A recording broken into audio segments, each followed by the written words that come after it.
Eu sou o professor Paulo Rangel Rios, da Universidade Federal Fluminense. Hoje nós vamos falar sobre coeficiente de interação. Coeficiente de interação, então, nós vamos primeiro falar do desenvolvimento do coeficiente de atividade em série,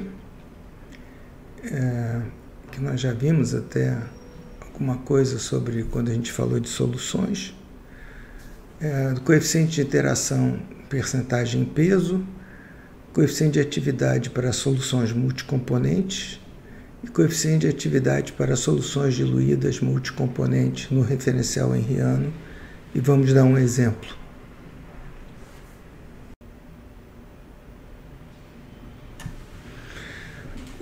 Uma coisa que, quando a gente não sabe nada sobre a função, é uma ideia a gente expandir ela em série. Então a gente tem que a energia de excesso de B, né, é o logaritmo do coeficiente de atividade de B, nós já vimos isso. A gente não sabe nada sobre o logaritmo do coeficiente de atividade, então a gente expande ele em série. Então, pelo menos, a gente fica com mais coisas sobre a qual a gente não sabe. Exceto essa primeira, que é o coeficiente de atividade henriano. Algumas pessoas usam infinito aqui. Essa a gente pode medir experimentalmente. E temos também os outros termos da série. Se a gente puder descrever isso sem os termos de ordem superior, a gente já tem uma expressão como essa daqui, que é o logaritmo do coeficiente de atividade. É o logaritmo do coeficiente de atividade henriano, quer dizer, isso daqui vale para soluções muito diluídas, mais um parâmetro de interação BB, que significa quanto a atividade vai ser afetada, quanto o coeficiente de atividade vai ser afetado, se eu aumentar, que nós estamos só com uma solução AB, né? Quando o B aumentar, qual vai ser o efeito disso no coeficiente de atividade? Isso é o primeiro, corresponde à primeira derivada aqui. Se a gente quiser se afastar ainda mais da solução diluída, a gente pode somar mais um termo na série, que seria mais um coeficiente de interação. Esse primeiro daqui a gente chama de coeficiente de interação de Wagner, e esse segundo, Lupes e Elliott introduziram esse segundo coeficiente de interação, que corresponde aqui à segunda derivada, e NB aqui ao quadrado. Então aqui também é o aumento ou diminuição do coeficiente de atividade quando eu aumento o B. Então, com esses dois termos, eu consigo escrever até um certo ponto a solução diluída. É claro que para uma solução muito concentrada vai ser difícil a gente fazer dessa maneira, né? Teremos que ter muitos termos. Muito bem, então está aqui o resumo, o coeficiente de interação de Wagner e aqui o coeficiente de interação de Lupes. Bem, e para dois componentes talvez não seja tão útil assim, né? Mas para o mais interessante desses coeficientes de interação é quando eu tenho vários componentes. Então aqui está uma expressão geral, podem olhar no Lupes, é simplesmente uma expansão em série de Taylor para várias variáveis, tem qualquer livro de cálculo. Mas eu não vou escrever aqui uma expressão comprida. Aqui nós vamos supor que a gente tem B e C e vamos só até os termos de segunda ordem. Nota que aparece agora um termo misto por causa tem duas variáveis. E cada coeficiente de interação corresponde a isso. Qual é o efeito de B no coeficiente de atividade de B?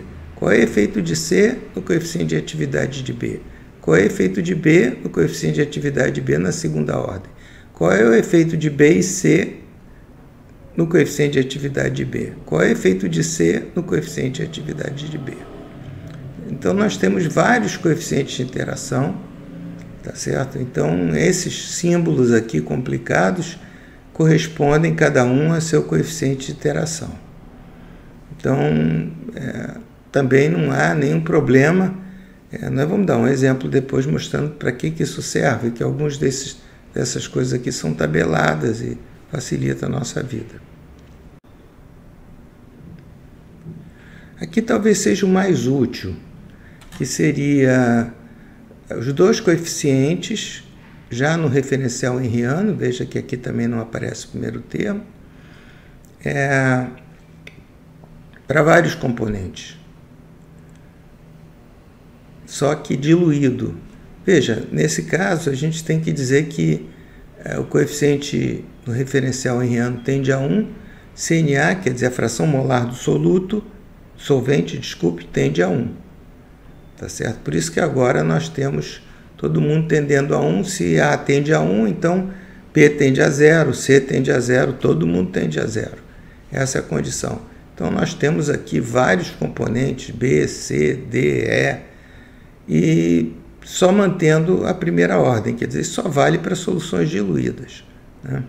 E aqui, novamente, o logaritmo de FB, né? E normalmente, e também podemos usar isso. Então, só os termos de primeira ordem são retidos.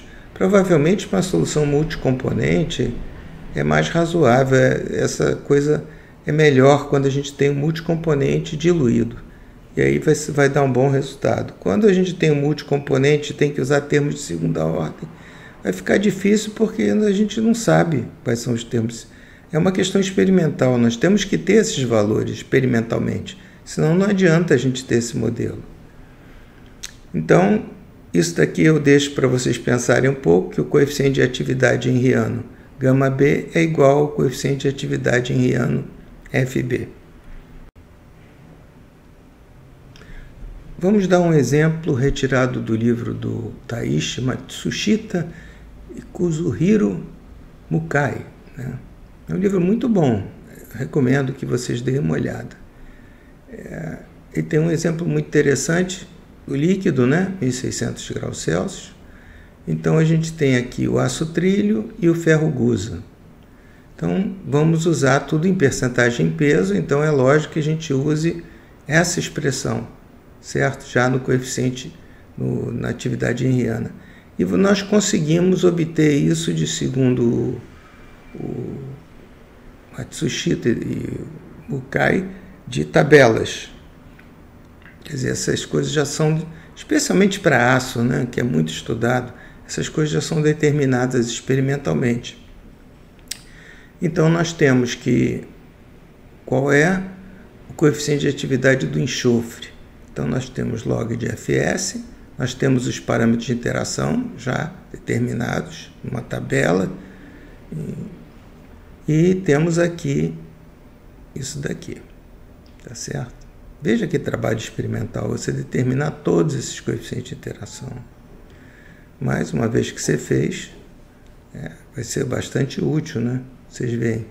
Então, tá aqui. Quando eu aplico isso daqui para o aço trilho, veja, tem um carbono mais baixo, eu tenho que o coeficiente de atividade é 1,02 no referencial henriano. E se eu aplico isso para o ferro gusa, que já tem, ele é realmente muito mais rico em carbono, grande diferença, um pouquinho mais de silício também faz diferença. Nitrogênio também, né? Mas o coeficiente de interação do nitrogênio é pequeno, do carbono é bastante grande. E do silício é médio, né? O nitrogênio é baixo. Então a gente vê que a Fs do ferro gusa é 1,50. Vejam que diferença do coeficiente de interação, apenas mudando a composição, se bem que aqui eu vou de 0,6 para 4 de carbono, uma diferença muito grande.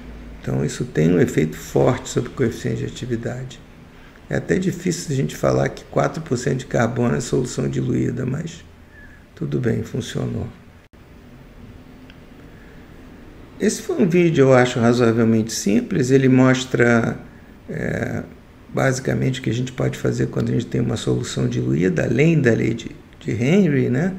A lei de Henry é fácil, mas quando a gente tem um pouquinho além, um pouco menos diluída do que vale a lei de Henry, nós temos como corrigir isso, e especialmente quando a gente ainda está na faixa henriana, mas a gente tem muitos componentes, e os modelos normais podem ficar complicados. Então esse é um modelo razoavelmente simples. Agora, o problema realmente é obter esses coeficientes de interação. Isso, no caso do aço, líquido, que é muito estudado, provavelmente a gente vai encontrar bastante. E não sei que outras soluções isso estaria tão disponível. Obrigado.